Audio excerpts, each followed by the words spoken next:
Welcome, everyone, to the OSN Pilot Panel. My name is Duncan Cox, VP of Business Development for Learning Economy Foundation.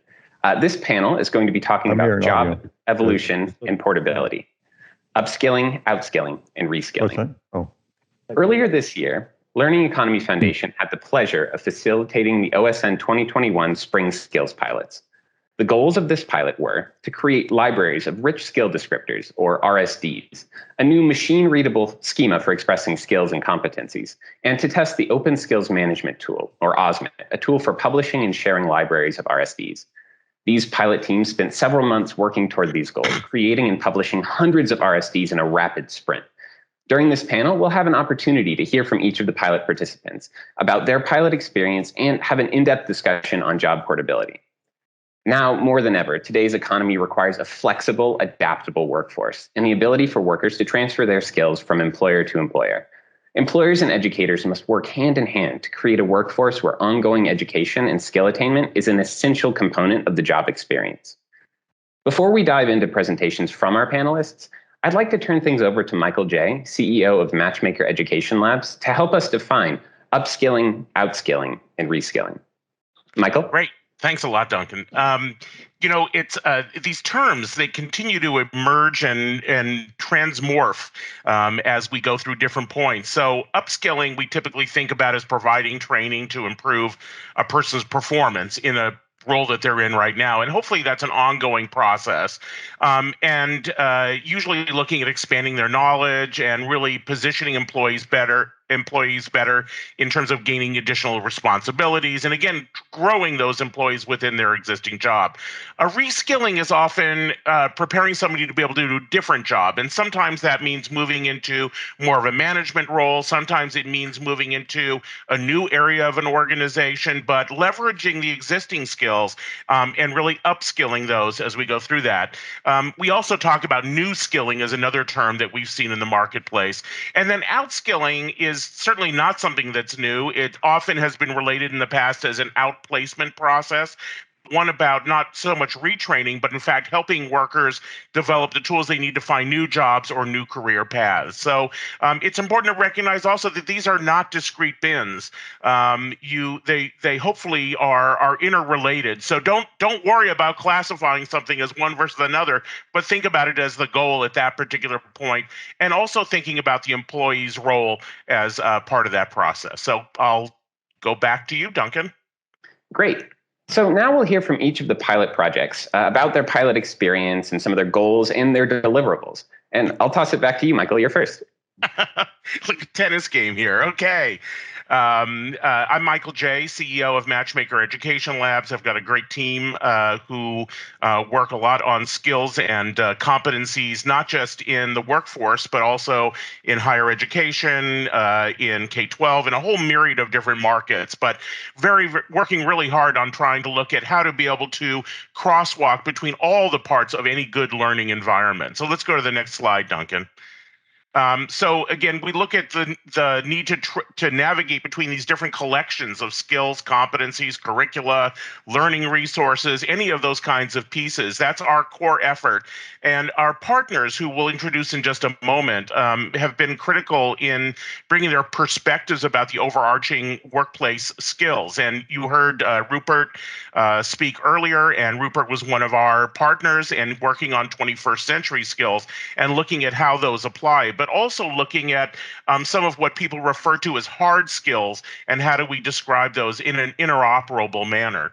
Our effort intended to use to work with community colleges as they really play a pivotal and democratizing role. And I know that has been true not just in the US, but elsewhere in terms of the upskilling, outskilling, and reskilling, and need to be part of that solution. So we really focused at that level.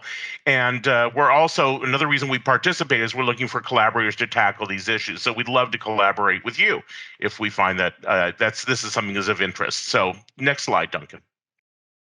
So here are our partners, my organization being MatchMaker Education Labs, Cosgrove Associates and Associates, University of Huddersfield, Evaluate, and then Quiddity, a great group of people, great conversations. I do suggest if you get an opportunity to participate in a pilot associated with OSN in the future, you jump at the opportunity because it's a great excuse to get together with really wonderful people to tackle these issues. Next slide. So our outcomes really were that we generated some RSDs, which Duncan introduced earlier, related to 21st century skills out of University of Huddersfield. We socialized the idea of RSD granularity. So this issue about sort of thinking about what is the right granularity at which to describe skills. We identified some initial disciplines in which our workforce development effort might benefit from the MatchMaker integration. We started some discussions with ONET around that process, and we're really looking ahead and looking at how we might be able to populate a new field in OSMIT. And I do urge you to participate in a demo of that, and working with the OSN community to define and generate more granular descriptors. Challenging, of course, for this year was working with community colleges during COVID. They've got a lot of other things on their mind. So we're looking forward to continuing this effort. So I look forward to hearing the rest of the panelists. Go ahead, Duncan. Great. Thanks, Michael. Next, we have Maura Devlin of Bay Path University. All right. Thank you, Duncan. And thank you, Michael, for having a nod to those of us working in higher ed during the pandemic. It certainly was a busy time, but we were eager to participate in this project. And if you could put up the Bay Path slides, Duncan, that'd be great. Bay Path has a fully online division for adult women, average age is 34, who are coming to us to reskill or upskill. They're often in roles where they're underemployed for the lack of a degree credential and increasingly for the lack of the right skills needed in the labor market. Increasingly, they're also seeking shorter-term credentials that can stack into longer-term learning experiences that work on their timeline, especially for any credential that's not a full degree, the known currency in higher ed.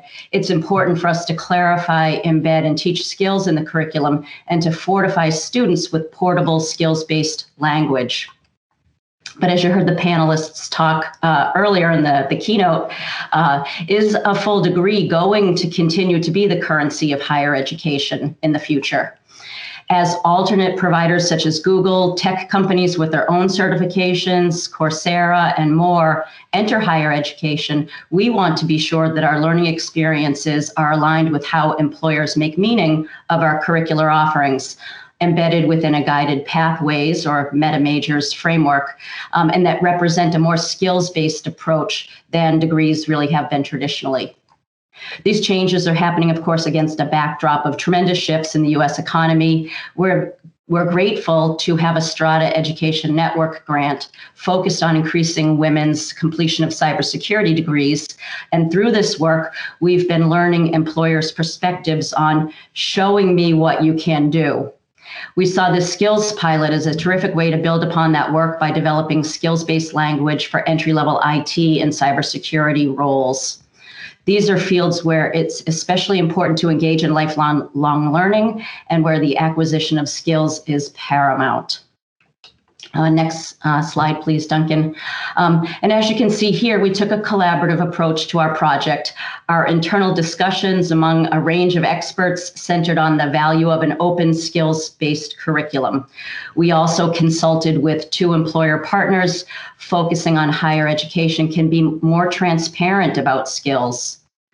And then next slide, please, Duncan. Our project involved developing rich skills descriptors for entry-level cyber and IT roles, mapping skills in our syllabi to national standards for cybersecurity education, and then linking these RSDs to Bureau of Labor job codes. The cybersecurity field is a bit of the Wild West, with job titles varying widely, and we found that we really need to help our students understand the skills that they're gaining and to look beyond titles to see the skills that are in demand. Our employer partners helped us conceptualize ways to do this. And here you can see our next steps in helping our cybersecurity students reskill and upskill.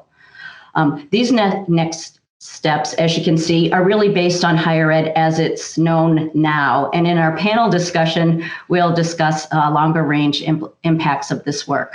But through these initiatives, we will better prepare students to launch technical careers that will span many decades, careers in which they'll increasingly need to integrate new skills into their work to solve complex problems.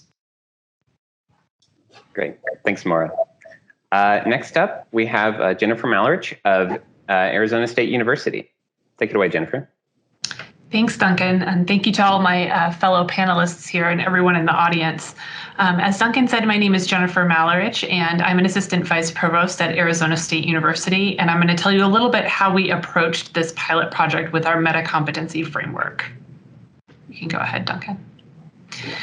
ASU is a large research-intensive national service institution with an enrollment of over 120,000 students spread across our 4 metropolitan Phoenix campuses and our online population.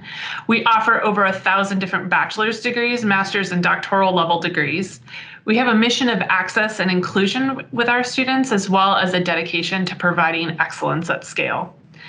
Not only do the vast majority of our current students work, we take the responsibility in providing those students with the crucial experiences and skills for the workforce very seriously.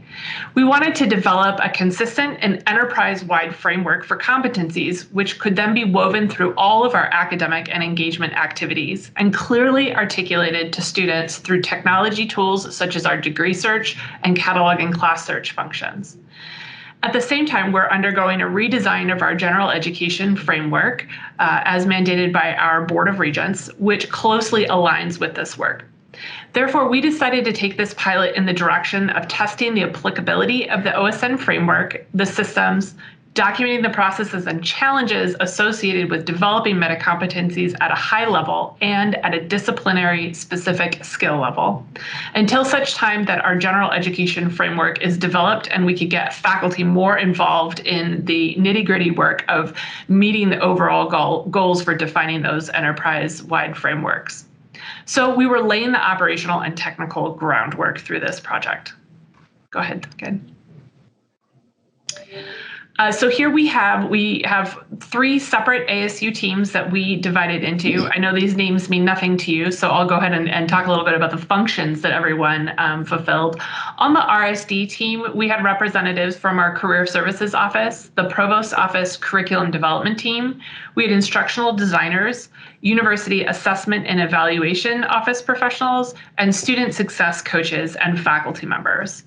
Our UI/UX team included members, again, of that assessment and evaluation team, student success coaches, and instructional designers. And the Tech Align team included members of our University Technology Office, Career Services, the team lead for the launch of our new online curriculum management system, our online learning office, and our state compliance team. And we also had great partners that were provided by OSN through the Learning Economy Foundation, Bright Hive, the Primary Skills Architect, and Secondary Skills Architects. You can go ahead. So the outcomes that we found from the RSD team were primarily around identifying the challenges that really came out in developing high-level meta competencies that spanned multiple disciplines and interdisciplinary academic units, as well as those really specific skills at the disciplinary level. We found this to be almost more challenging than some of us, I think, expected. So we were able to test the processes for that development and document the different ways that the individual team members went ahead with developing those meta competencies. And that is giving us a good foundation for how we might approach this work in the future. The UI/UX team really tested the design mechanisms and developed, again, clear methodologies for reducing overlap and inconsistencies across the entire enterprise-wide system while we were working within the OSMET application. And then the Tech Align team had the mammoth job of developing a comprehensive inventory of platforms, products, and initiatives across our entire enterprise-wide system that consumed skills-related data and reported it out. So So we now have a pretty good idea of what that looks like across the institution. So we feel that we are well placed to continue this work in the future and have developed a great network of like-minded folks and champions in multiple institutional organizations and across the different levels of the organization. Thank you so much. Thanks, Jennifer.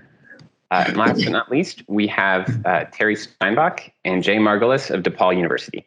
Terry? Okay, you can go to the next slide. Sure. So we started in a smaller capacity, different than ASU. We just started with one course. And I'd like to refer back to Maura's note that higher ed is changing, which came from the panel this morning. And so what we're doing is we're looking at stacking credentials within the university itself. So one of the things that we started with was a certificate program that focused on 21st century skills that students would need from both a soft and a hard side. We don't necessarily like to use those words, but we hear them from employers. So our certificate program is focused on bringing high school students to our college.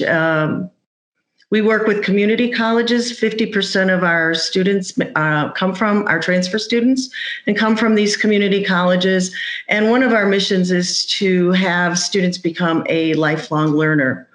So as we were building this started from, we opened up a makerspace 3 years ago, and that's how that was the foundation for both the certificate program and for an industrial design degree that Jay's going to talk about in a little bit. The other thing is that our focus is primarily on first generation college students, and they have a different mindset sometimes, right? They want to be able to go out into the world and make a living with their degree. Though while we're a liberal arts institution, they do learn critical thinking and all of the liberal arts side of things. They also want to be able to earn a living. Next slide, please. So our collaborators from inside our university was a person from professional development who worked with D2L, or Desire to Learn, our learning management system, and then a woman from enrollment management. One of the interesting things that we're doing with this is we're combining the RSDs with badges in D2L for our certificate program. We've also are working with Bosch. They are a supplier to our certificate program, and they do. We have a lot of partnerships with them in our makerspace. We're now branching out to other partners to enable program growth, and these are just some local companies that we're working with that we've placed students at after they've gone through our certificate program. So Jay's going to talk to you a little bit about the program, the pilot. Next slide. Great. So as Terry mentioned, we worked with primarily with the Robert Bosch Corporation, and within Bosch, we worked with a gentleman by the name of Robert Wildeman, who does all of our region's hiring for undergraduate students at Bosch. With that collaboration, we were able to develop 40 rich skill descriptors that were identified as being aligned with the kinds of positions and jobs that Bosch is hiring for. The big key word here for us is jobs. How can our first generation students connect the skills and the things that they're learning in our courses to application as quickly as possible? Those 40 rich skill descriptors were mapped to ACM, Association of Computing and Machinery Standards, as well as Bureau of Labor Statistics profiles. And they're a mixture of soft and hard skills. As Terry mentioned before, I like to call soft skills the harder skills, actually. So we teach the harder and hard skills, and we incorporated some of those into our rich skill descriptors. We aligned, like I said, a lot of these skills with job prospects at companies like Bosch, particularly within the Internet of Things and rapid prototyping, that also align with DePaul's new industrial design program. And then finally, what we've done is we've ported some of these skills over to certificates that we're offering now to students in Chicago public schools and other Illinois schools, so that those high school students already have an idea of what they're learning and how that maps to job prospects, whether they go to DePaul or they decide to go straight into industry. Great. Thanks for sharing, Jay. And thanks to all the pilots for sharing. We really appreciate, all the hard work that you all put in, and the challenges that you overcome, and the countless hours and cross-state and time zone collaboration that happened. So now we're going to open it up for a more free-form panel discussion. I have a few questions prepared, and also I will be looking at the chat on the for this event. So please put any questions you have about or to the panelists right into that chat, and I'll see if I can get to them. So our first question, how do you all see this broader skills economy that you're part of building impacting job placement at your institutions and at the institutions that you all partner with?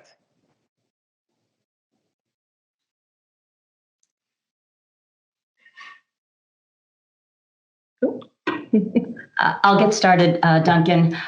As I referenced with our Strata Education Network grant work, we realized that the cybersecurity jobs are so tricky for recent graduates to navigate. They really vary widely. It's hard to follow. It's not consistent titles. It's really different than, accounting one, junior accountant, senior accountant, although maybe those jobs in today's day and age vary as well. But we really see the ability to talk to our students about skills as a way to help arm them, and really developing, we'll be using an e-portfolio, but tools where they can help show projects and, the skills that they gained on the projects, as opposed to, a transcript, or in addition to a transcript, really helping arm them with the ability to really read, job descriptions and feel the confidence that they have those skills, and they can talk about work, on projects related to those skills. That's great. That's actually one of the things I really respect about you and your pilot work, is the focus on empowering and uplifting students, giving them the tools they need to succeed. Yeah, thank you. Duncan, I'll just jump in if I may. Sure. And say, I think that having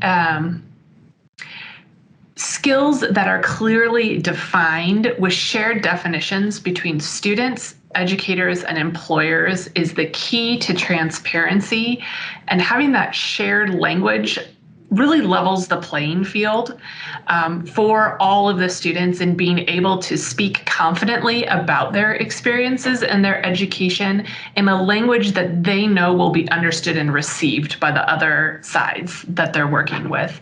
And that is a great equalizer and a democratizer of the educational process. I think that higher education institutions can bring to their students, so many of which are coming from underrepresented households and populations these days. And we really view that as our mission at ASU, is to lift those students up and to get them to that equal level playing field.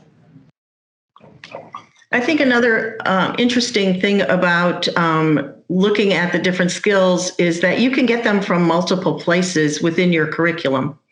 So when you do a curriculum map, you do introduction, reinforcement, and mastery.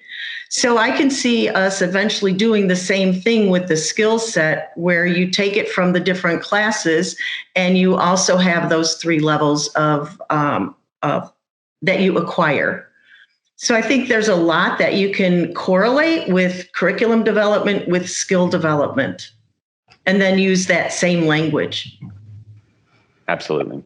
I agree with Terry's perspective. We were heartened to see other projects working on broader soft skills. We focused on more narrow technical skills, if you will, and would love to tackle the challenge of thinking of critical thinking. How and where is that in your curriculum? How is it defined? Is it consistently defined? Because those are things we were equally hearing from cyber and technical employers as well, both the technical skills, but also the soft skills. So we appreciated writing sidecar to some of the other projects. I want to go back to the issue that Jennifer brought up about the common language. And I find that works really nicely in an institution, but we work with multiple institutions across multiple institutions. And there's a cultural aspect that comes from the owning of those words. I've seen institutions simply bring on board terminology and everybody pays homage to that, but they don't understand what it means. And so I think that's where we find it challenging. And with the OSN, we discuss sort of the granularity and the descriptive levels that are required, and whether there's another level below the RSD that's required to sort of map across those. What we don't want to do is see us take away the cultural aspect of the campus and what they own, but at the same time be able to interoperate between those different skill sets. Absolutely. I see in the chat here, we've got a question from Ian Davidson. I'm glad to hear you talk about job placement and would love to hear how you think how job marketplaces need to evolve to support the great work you are doing. Anyone have an answer?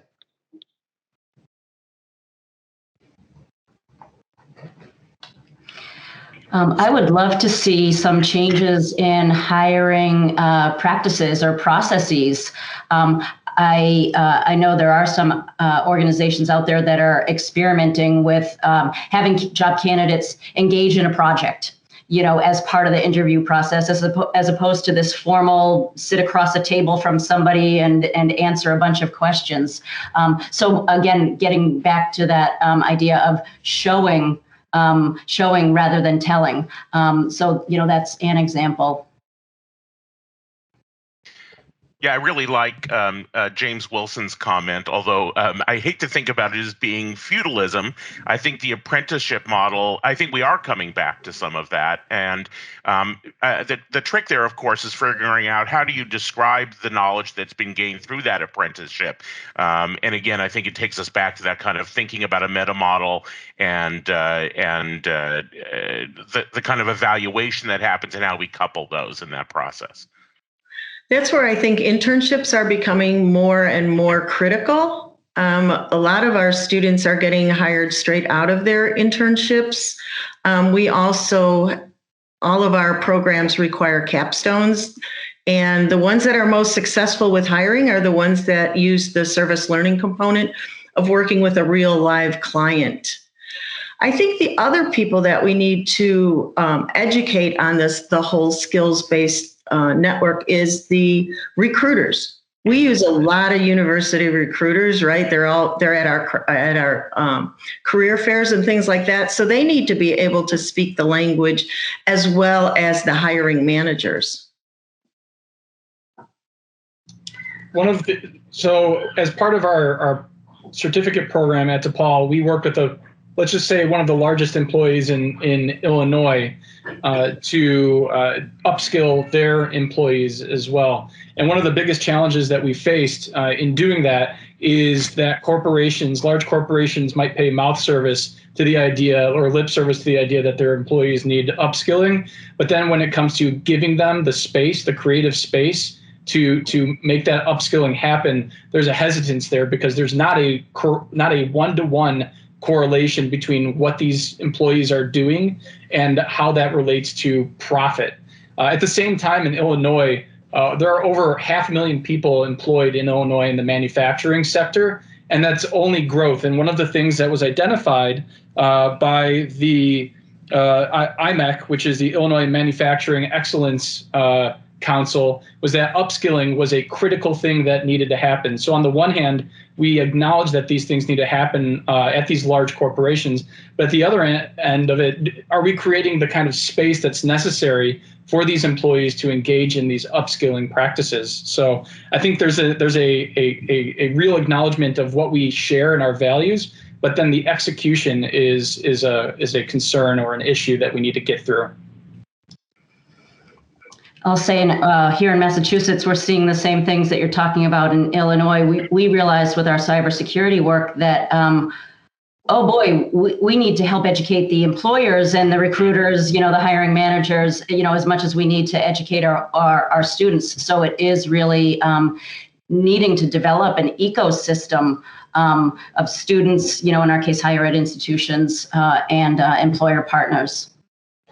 I think this brings up an important point. This is not just siloed work. This is ecosystem-wide work. It incorporates the learner, the employer, the educator, recruiters, everything in between. And to that point, we have a question in the chat from Brian Sanchinel. How was your pilot work received from the student perspective? And specifically, how this approach of skills-focused curriculum is different from how classes are marketed? And I'd like to insert in there, how did faculty accept it as well?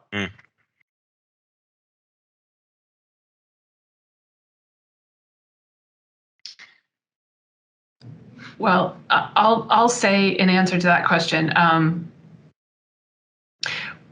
I think that we didn't have enough faculty input at this point in the process in order to get a good feel for that, because the faculty that are we would probably engage are currently working on that general education curriculum redesign, and we'll go back to them.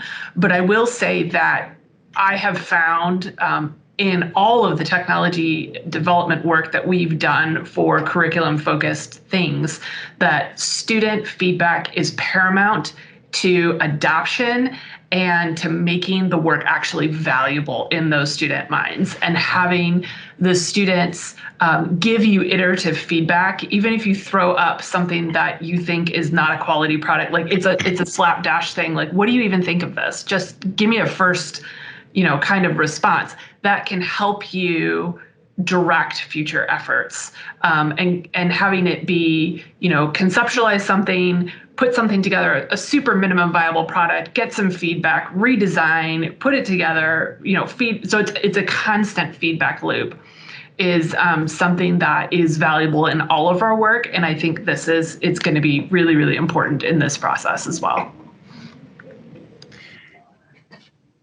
Oh, for our project, we had a very engaged faculty member really leading the work around the rich skills descriptors mapping. But I think the point of the questions are great, so thank you.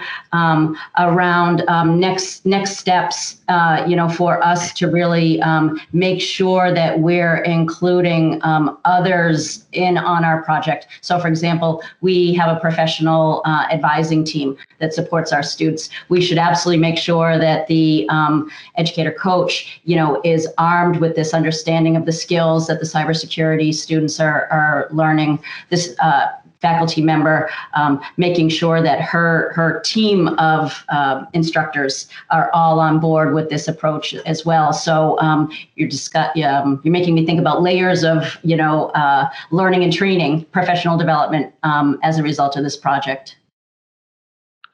We were in conversation with 5 different community colleges, and in 2 of those conversations, the issue of learner agency really came up, and the importance that as we think about this process of upskilling, reskilling, outskilling, that it's not something that's done to the learner, but in fact that the learner plays an active role in that process, and thinking about how the OSN effort might empower the learner through that. I think, Jennifer, as you talked about, that level playing field, so that they know how to be able to manage their learning process and maybe even prepare themselves for taking ownership of their own reskilling and upskilling, et cetera. I think one roadblock that we might find at DePaul is we have many faculty who have been in service for many, many years, and they want to teach the way they've always been teaching, right? So a lot of them would prefer to not focus on skills and just focus on theory and the skills while the students will pick them up elsewhere. So one of the things we did with our pilot program is we focused on our newest degree, the industrial design degree, and we used some of our newer faculty who are more open to adopting these types of mappings and the importance of skills. So I think there's going to be, along with higher ed changing, I think faculty are going to need to change also, which could be a big roadblock. Absolutely. Well, it looks like we're running out of time here. So I just want to say thank you all to the panelists and pilot participants for your collaboration over the past several months. and being willing to come here and speak to the broader OSN community about your work. For all of you listening, these folks, they've done amazing work, and I really think, follow up, check on the Open Skills Network website to see more about their work, and stick around for the next panel. The Policy Implications for Equitable Skills panel will be up next. So again, thank you all for coming. By the way, kudos to Duncan as well. He's done a great job through the whole process. Agreed. Thank you. Agreed. Yeah, thank you, Duncan. Thank you, panelists. Thank you. Of course.